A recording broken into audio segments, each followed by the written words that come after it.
welcome back to Morning Sun Homestead. If you've seen our videos and our content before, welcome. If you haven't, thanks for joining, and we hope that you stay and subscribe to our channel.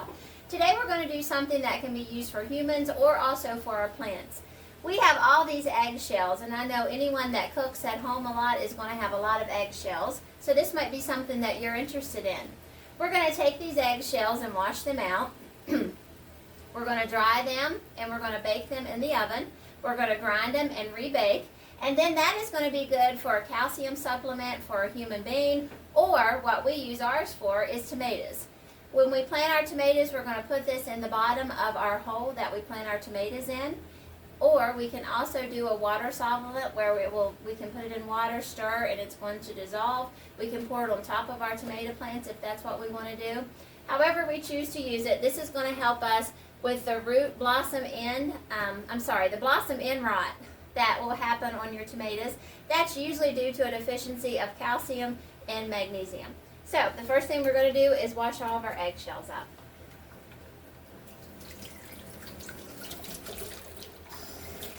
You probably wouldn't have to wash all your eggs out, but there is going to be a little bit of a film in each one, and they will start to stink.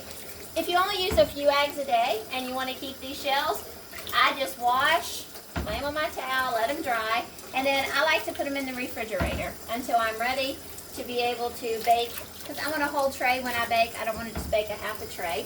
Or maybe sometimes I like to throw them in there when other things are already baking if I have an extra rack. Just make sure you always wash them out and get the goop. Once we got our egg powder dried, and we need to re-dry it, which you'll have to see that video as to what we're doing with that. But we have all these wonderful eggshells that are left over. I also have some more that I have washed up from where we had breakfast this morning and different things that I had made last evening for supper. I've washed those out. So instead of putting these in the oven, which you can and bake, we're going to put them in the dryer since we're running it anyway. And it's going to make them nice and dry, and then we're going to be able to crunch them up in the blender. And we will share with you all the details of how we do all that.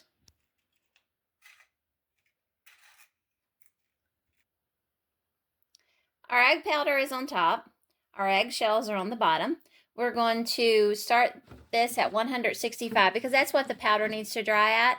And I'm sure, I've never done this in the dryer before, I've always done it in the oven, but I'm sure this is going to work. I'm hoping that the eggshells get done sooner than what the egg powder will, and then we can end up being able to grind them and putting some more parchment paper and throwing them back in here. We'll just have to see how this works. As you can see, the shells have dried very well in the dryer. I can just crunch them up myself, but I'm going to put them in this blender to help get them into a very fine powder that is more usable. You can see how dry they are. I can just shove them down and crinkle them up myself, but we're going to make them into a powder. I'm going to take this over here and put it into the blender.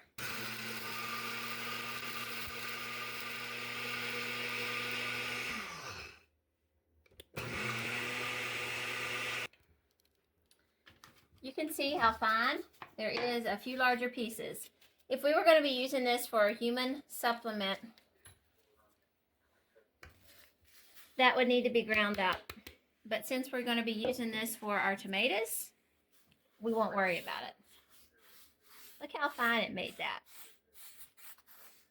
I'm going to dry this again just to make sure it's perfectly dry.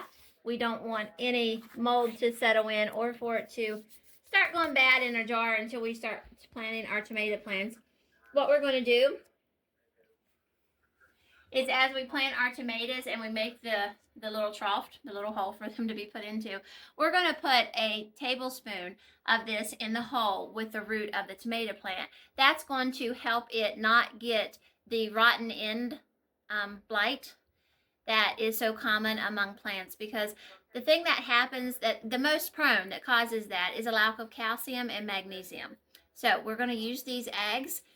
That's why an egg is so great. There's so many benefits to an egg, not just the inside, but also the shell. So we're going to put this back on the dryer for a little bit longer, and then we'll take it out and show you exactly what it looks like. Our eggshells are completely dry. I did make a mistake. As I told previously in the video, I did not ever use the dryer to dry the eggs. And I should have known, as fine as this is, when I went back to put it in to dry again in the dryer, it blowed out like sand. So we got it all gathered up. And so pop it in the oven if it's still a little damp and you need to dry, because we don't want it to go everywhere once we do all this hard work. We're going to put this in a 1/2 gallon jar. Thank the Lord that we get lots of eggs, and we're going to use all those eggshells throughout the time before we finally plant our tomatoes in May. We should have a full jar. And even when that smoke comes up, you can smell it. It almost smells like a lime type thing. So this is really good for our tomatoes. It's going to help them grow. They're always low in calcium and magnesium. This is going to help supply some of that calcium. We hope that you like this video and learn something that can help you help your tomatoes and other plants in your garden grow well. Have a great day.